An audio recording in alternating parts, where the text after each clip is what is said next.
Welcome to the Korea Pro Podcast, your weekly guide to understanding the most pressing and complicated developments shaping South Korea.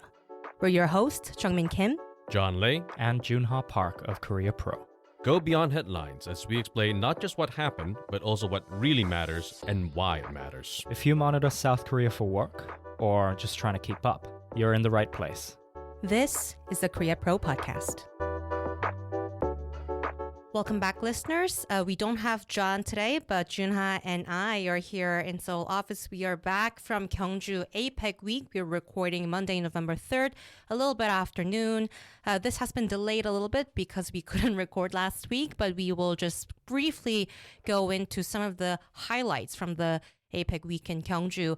So Joon Ha, we arrived there October 29th. Indeed, yeah. And that was the day that Trump was arriving in Gyeongju after touching down in Busan. Right, so we luckily got in just an hour before Trump landed in Gimhae, and we took our seats at the International Media Center, and then you, Jeongmin, were sort of walking around the premises in Gyeongju. Yeah, I was doing a recon tour because a lot of stuff were really blocked off to reporters. So I was really just walking around for 2 hours to see like which building at all we will be able to access. And then I saw this line of journalists and what looked like Secret Service from the US side sort of waiting for someone, and it was Trump. Yeah, and then I just sort of didn't jog, but I sprinted over and with the company DSLR, and then we got a couple of shots of the beast that was heading on its way to the 예술의 for the big amphitheater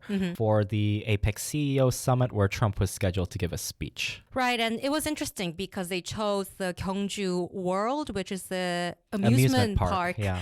The roller coaster rides were halted for the choppers to arrive. There was a couple of bystanders right next to us that did give quite a interesting comment. Yeah, they were saying that it would have been wonderful if Trump actually rode the roller coaster to arrive.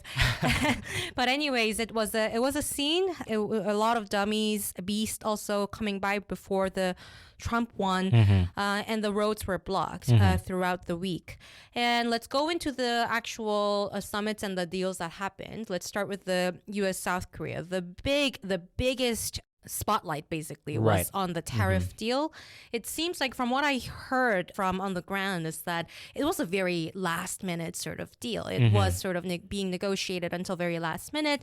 And then on the morning of October 29th, it seems things were settled. And then Lee Sung-rak, the national security advisor, after the summit was done in the evening, he came over to the International Media Center and we did like a little press briefing with background briefs as well. And the bottom line is it's finalized now. There's no fact sheet yet that we mentioned that there might be.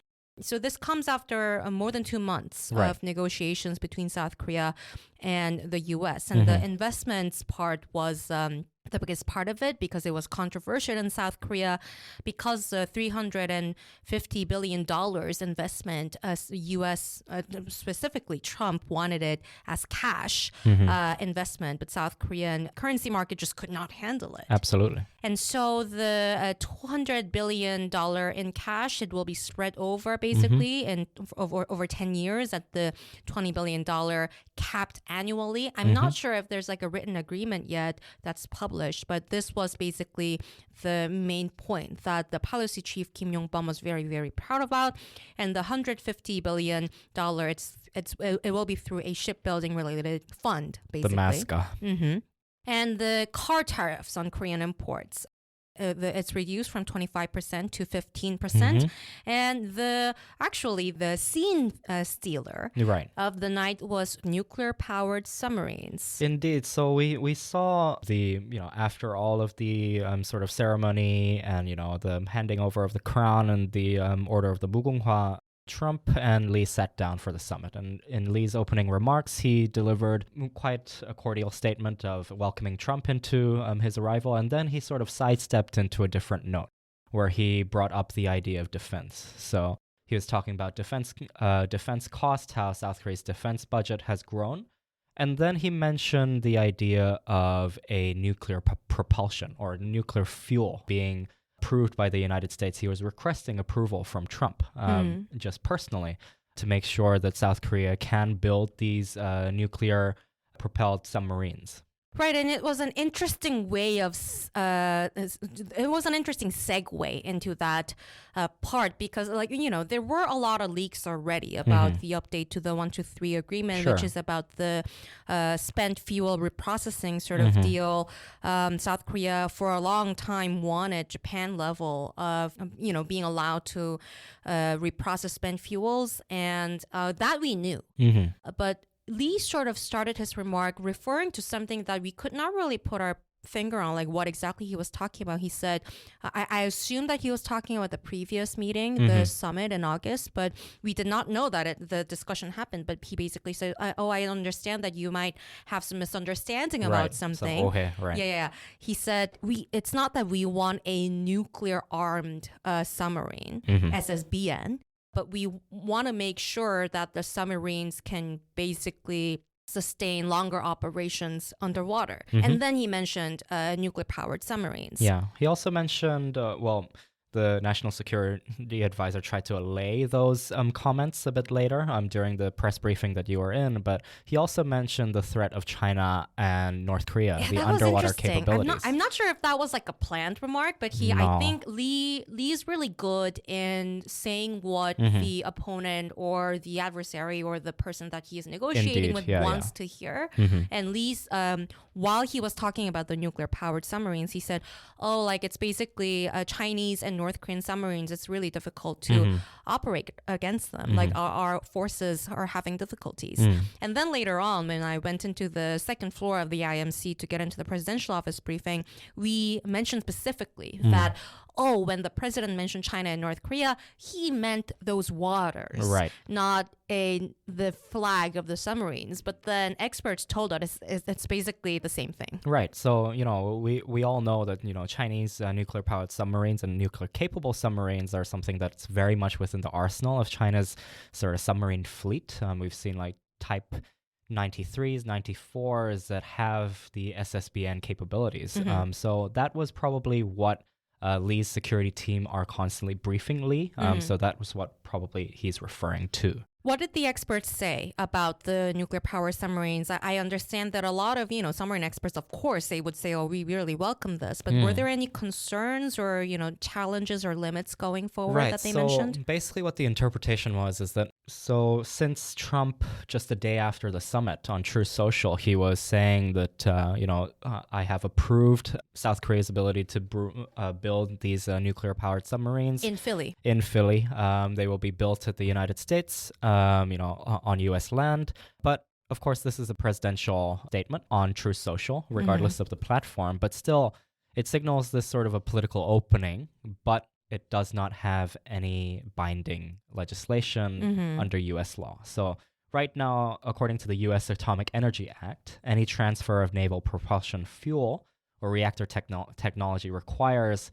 an interagency review and also congressional authorization. Something that, you could see something passed by Congress or, the Senate. But of course, you also have the existing agreement between the ROK and the United States, the 123 agreement, which governs civilian use only, so not military use. And also because assuming that these will be built in Philly, there are limitations and challenges the South Korean side and the South Korean companies we will have to handle. First part is technology. Right. What type of technology will be South Korea's indigenous technology, or will we require technology transfer from the U.S.? I understand that a lot of local media sort of bumped it up into, and even some international media saying that, does this mean that U.S. will share the nuclear submarine technology that they didn't even share with the AUKUS countries? I don't think that's the case. I don't think that's what Trump said. This is not something that we should overblow in the case. I think that, the articles, they meant well, sure. But I think that when you look at the nitty-gritty and the details of the submarine deal, it's still very unclear before we can look at a joint fact sheet on what the actual details are. Yes, so the technology part is a bit unclear. South Korean Navy, on the day that the summit was happening, there was an audit going on. And the chief of staff of the Navy was basically alluding to how South Korea does have the capability to build it indigenously. Right. But then a lot of experts also told us that Trump saying it's going to be built in Philly, it's probably not out of nowhere from U.S. security folks' side point of view. Letting South Korea build something like this in South Korea comes with a risk because there is still some suspicion related to it against South Korea. So it's not just about bumping American jobs. It's also about overseeing the entire process of building what kind of technology South Korea might be using. And when it comes to using a certain type of fuel for these submarines, I believe that the U.S. nuclear-powered submarines use like very high enrichment ones, but I think Chinese ones and I think French ones as well, they are like 20% level. That's correct. Yeah. So it's unclear what type South Korea will go. I'm assuming it will be 20% or lower. Well, that's what the defense minister An Gyubek was saying. Yeah. So he and also the Navy chief of staff was also alluding to it that the uranium enriched will be below 20%. That's consistent with peaceful use standards. Of course, we haven't seen that documented in any binding legal agreement.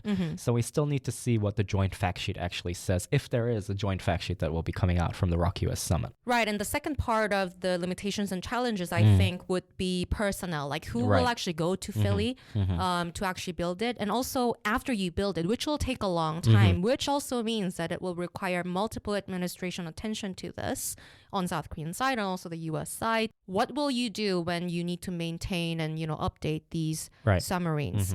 Will you have to always go to Philly Exactly. to update these vessels? It's another part that South Korea and the U.S. have to work out on. So there are a lot of challenges that we are potentially looking at. So it's not like we will have nuclear-powered submarines immediately. Yes. Now let's talk about capabilities and implications under the premise that South Korea does end up having these assets. What do they do, basically? I understand that they are more for deep sea missions. Right. So nuclear-powered submarines would provide, as you said, longer underwater endurance, greater range, in And its quieter. operational capabilities. Exactly. So it will be much quieter, meaning that it will enhance sustained patrol operations from the ROK Navy's part, enhancing deterrence against these North Korean and Chinese subs that will be in the water. Famously, North Korean subs, their fleet is much larger than the South Korean Navy, as is the Chinese submarine fleet, which is one of the largest in the world. So it does offer that sort of greater range than the diesel electric platforms that we currently have. So just 2 weeks ago, we introduced the 3,600-ton rocket Jeongmin, which is a diesel electric sort of lithium-ion battery-powered submarine. It's the most advanced in South Korea's arsenal at the moment. But still, when you put that at pits against a potential North Korean nuclear attack submarine or a Chinese nuclear attack submarine, then it suddenly sort of falters behind indefinitely. But overall, looking at the capabilities, max capabilities that SSNs can do, it kind of sounds like it's more for Chinese deterrence rather than North Korean ones, right? Yeah. It's sort of an unspoken elephant in the room. And Chinese MOFA read that elephant in the room and responded saying, after seeing the nuclear submarine news, the foreign ministry spokesperson of Beijing said South Korea should stick to NPT. Right. So this is something that's always been sort of creeping up within Seoul's sort of defense and security agenda. So they've always seen South Korea, not publicly in sort of the diplomatic front, but always within security circles and within the defense ministry and within the Joint Chiefs of Staff. They've always seen China as sort of this strategic threat that encroaches on South Korean sovereignty in the maritime borders. Right. And I asked a question to the foreign minister during one of the briefings, and Juna asked as well, she assessed as well. And NBC took a video of me asking that question about nuclear and then sort of tweaked the headline into alluding that I asked, like, do you want nuclear weapons, basically? Which you didn't. I didn't, but I meant it, but I did not say it like that. Just to clarify who I am to whoever replies to YouTube video, I'm not Chinese, I'm not Joseonjuk, I'm not North Korean. I'm a Korean person working for U.S. outlet, I'm just saying. And actually, it was very interesting to see the progressives responding to the nuclear submarine deal and the questions that we asked. The question that we asked from Korea Pro, we said Korea Risk Group, was basically, were there any suspicion that he noticed, the foreign minister noticed when he was meeting other leaders about, all the nuclear latency talk that a lot of editorial boards here kept talking about when they mentioned nuclear reprocessing, basically. It was actually a very, very clear, strongly worded answer from the foreign minister saying, no, not at all. This is completely separate. We're not interested in nuclear weapons. We love NPT, so don't even mention that was sort of the tone.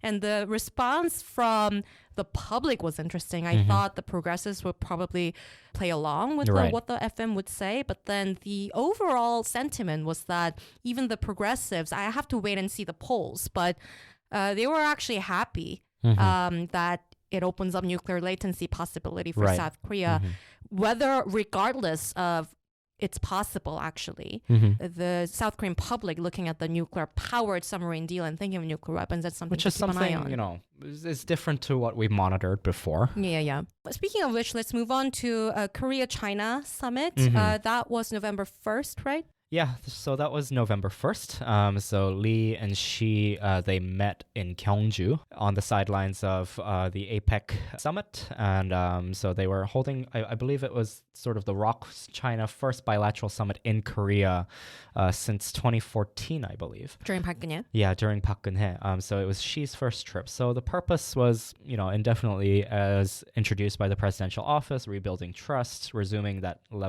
high-level dialogue. A lot of poetic stuff. So expanding livelihood-based cooperation, like tangible citizen benefits, all the like. So the summit did follow the APEC leaders meeting. You saw about 6 MOUs signed, including a currency swap deal that was also signed. Which we did flag because there were a lot of leaks about that, and a lot of people thought it's not going to happen, but apparently it did. Right. So it does mark a renewal between the Bank of Korea and the People's Bank of China to bolster that level of liquidity and hedge against these financial stocks. So I believe it's a $49 billion, 70 trillion won currency swap deal. And it will be through 2030. Yes, that's correct. And so you have on the sidelines of that, you have 6 MOUs signed between Beijing and Seoul. So economic cooperation roadmap through to 2030, trade and services and investment, cooperation in aging population and dealing with startups, agricultural exports cooperation, cross-border scam policing, which was interesting. So you had the spy agencies and also the policing agencies between Beijing and Seoul sort of signing an MOU to make sure that they coordinate on these logistics and also expanded customs coordination as well. Let's move on to Japan. This was Takaichi's first trip abroad since being elected. And so it was more like a meet and greet sort of summit between Takaichi and Lee. Were there anything tangible that were mentioned? Well, it was very much a display of shuttle diplomacy that we've seen. The two governments have been working towards, reviving that shuttle diplomacy that was, there was a What does that mean, by the way? It's like a very Korean term. Shuttle diplomacy is basically just meeting together, chatting about like taking turns. Yeah, right? taking turns, chatting about the current events, working towards cooperation on that front. Right, and it also comes after Lee choosing, like during Ishiba, choosing Tokyo as the first stop when he was visiting the U.S. rather than going to Washington first. So that sort of means that is sort of what the presidential office means when they say shuttle diplomacy. Right. So we did see, seeing as it was the first meeting between Takaichi and Lee. So there was quite an interesting question that was asked during Lee's press conference right after APEC. The wrap-up one. The wrap-up one before his meeting with Xi Jinping. And a Japanese reporter asked him, so what did you think of Takaichi? She's been labeled this sort of far-right defense hawk, sort of China hawk. What were your perceptions of Takaichi when you met her for the first time? What did he say?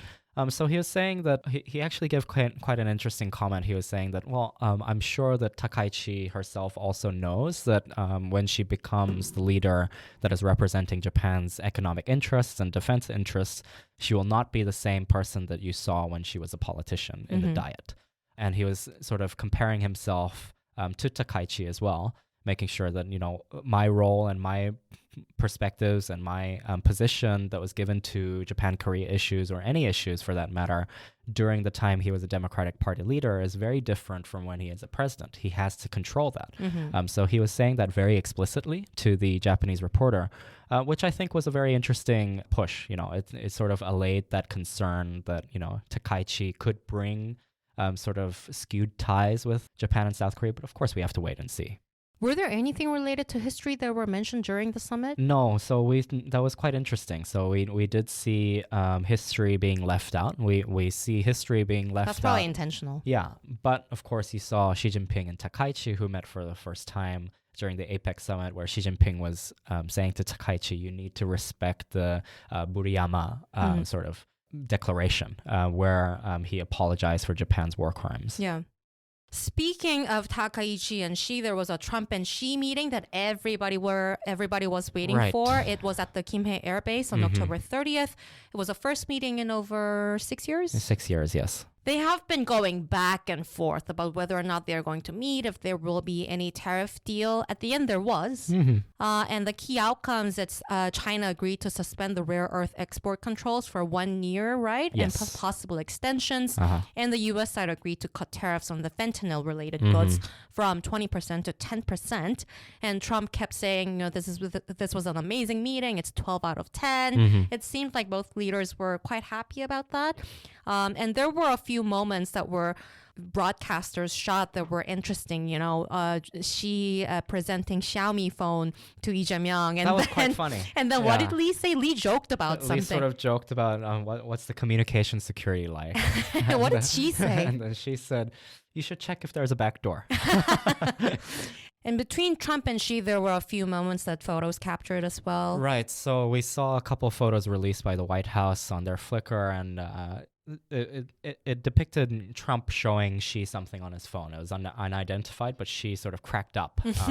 We all are quite used to the sort of poker face and the sort of reserved, conservative Xi moments that we see in publicly, but talks must have gone fruitfully.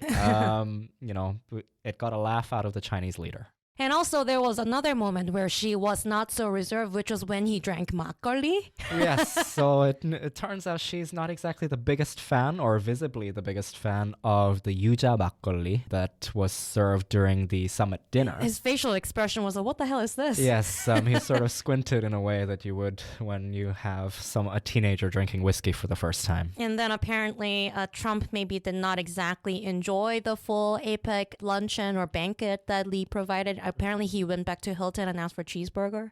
Yes, with more ketchup.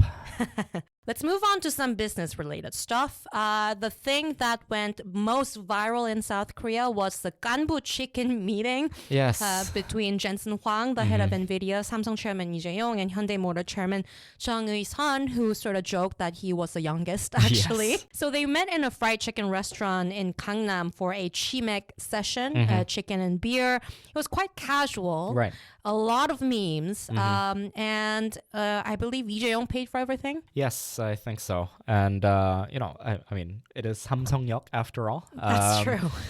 So I guess that sort of rides home that the Samsung leader should pay. But I think the sort of optics of that sort of chimek meeting really did sort of serve as like sort of precursor to the Nvidia deal that we saw between the ROK government and Nvidia. And also Nvidia CEO gave as a gift to Lee and Chung a supercomputer. Yes, that's correct. And then after that, what was the deal? Yeah, so Nvidia, they I believe it was just after the meeting with Lee Jae-myung and the who was joined by the Samsung chairman Lee Jae-yong, the SK Group chairman Chae Tae-won, Hyundai chairman Jeong Mi-sun, and Naver founder Lee Hae-jin, or Naver CEO Lee Hae-jin.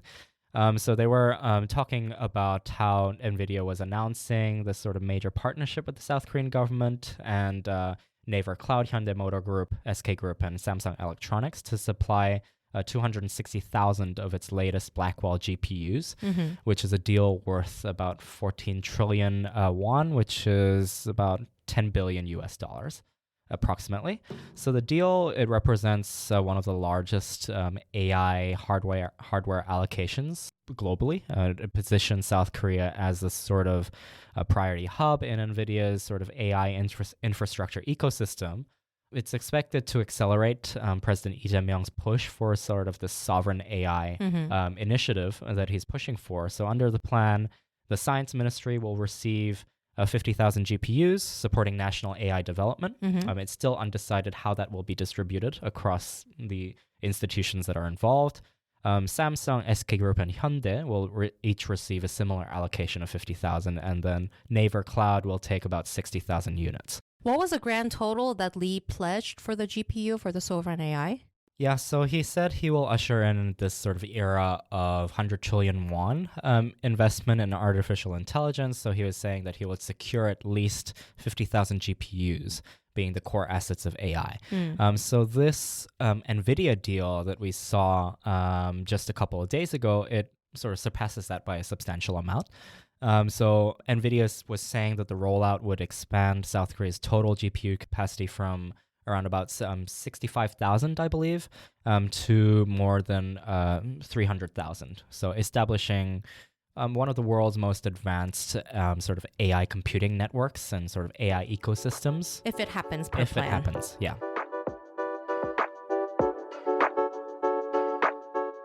Looking to stay informed about South Korea's fast-evolving political, business and cultural landscape? Join us on Korea Pro, the go-to resource for in-depth analysis expertly curated by top-tier professionals.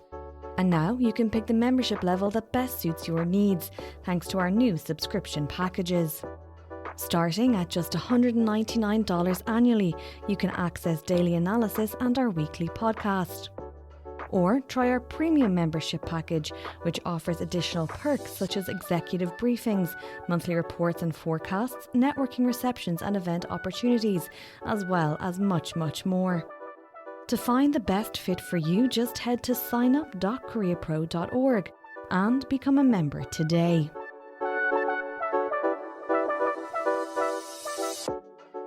Week ahead, there is a major defense-related development happening this week in South Korea. Hegseth visiting Seoul. Is he already here? Right, nothing's been confirmed whether he has arrived in Seoul, but there is a scheduled security consultative meeting tomorrow between the ROK and the U.S. The ROK CJCS, the chairman of the Joint Chiefs of Staff, and his U.S. counterpart, along with the US-FK commander, is set to attend. SCM is one of the biggest, highest level defense-related platform between South Korea and the U.S. And since the establishment of the NCG Nuclear Consultative Group, the SCM is used as sort of like a wrap-up of the year, what has been discussed throughout the year and what kind of decisions were made. Yeah, something to keep an eye on during the meeting will be whether the two ministers will be talking about the OPCON transfer and also some developments on the nuclear-powered submarine. Anything else in domestic politics that's happening this week? Right, so Lee Jae-myung will be giving a budget speech tomorrow. He will be giving it at the National Assembly. Yeah, so he will be introducing his sort of his government's allocation for budget bills. And we have to keep an eye on whether anything changed since all the summits last week, although the budgets were pretty much set before the audit. And that's a wrap. Thanks for tuning in. If you want to know more, sign up for our daily executive briefings. We'll brief you on all you need to know from the past 24 hours and why it matters, delivered to your inbox every morning. If you want to stay ahead of the curve, sign up for Korea Pro to get a full package of insights, from daily expert analysis to profiles, month in review, week ahead, and more. And until next time, I'm Jeongmin Kim. I'm Joon Ha Park. And I'm John Lee, and we'll see you next time on the Korea Pro Podcast.